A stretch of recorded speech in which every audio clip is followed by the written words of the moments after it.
All right, guys, to give you a little update here, that beam, that little leg right there is in place. The wood that goes back from the battery to the beam is not in place yet. It's just sitting there. But we got that beam. We extended that bolt that went through the slider, glide.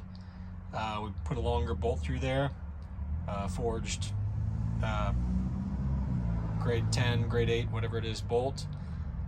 Put a second bolt up there to make that rigid, also a grade 8 bolt. That one right there, the brass looking one. I'll end up replacing that one for a grade 8 here soon as well. And there's going to be two beams that come from the battery. There's going to be the one that's on the handle that comes back across, and then there's going to be the one down on the ground. And there's three, there's actually 5 hole points on the bottom, and there's 3 to 5 hole points on that handle. I'll just use 3 of them. And so that'll make that so that this thing can't rock, because currently this can rock. Okay. It'll make it so that it can't rock. The other thing I'm going to do is I'll probably end up using this thing. It's pretty cool. Cool little piece. It's just, you know, a bookshelf thing that you buy at Lowe's, like I was talking about. I've been using this thing as a, oh man, it's just been handy as hell, like a little jack stand, because it's got all different kinds of heights. You can go there with it. You can go like this with it.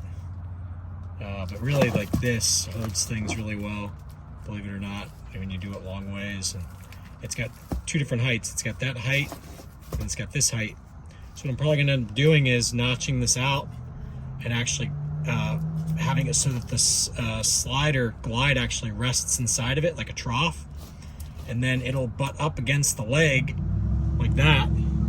So I'll end up getting the leg either that width or maybe this width here, so it's all uniform, and set that right there, and could join those. So then that's just going to sit there nice. And remember, you still got the battery to keep it from rocking. So I think it's going to be in pretty good shape once I get that that battery aspect on there. I think it'll also rock less once I tighten up that final bolt down there.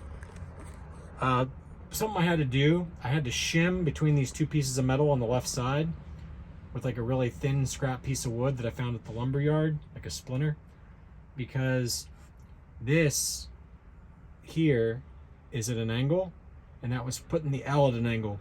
So I had to put a spacer on the back side of that L, where the L happens at the bend. I had to put a long piece of wood in there to get that clocked back to square. So anyway, coming along, grab some food. I'm hungry again. So I'm almost to the point where I'm going to have to go through and use Loctite on all these nuts, like undo all these nuts and put Loctite on them all. I'm almost to that point. I didn't do it yet because I knew I was going to be taking them all back out, and I just figured let's just wait and see what the fuck's going on.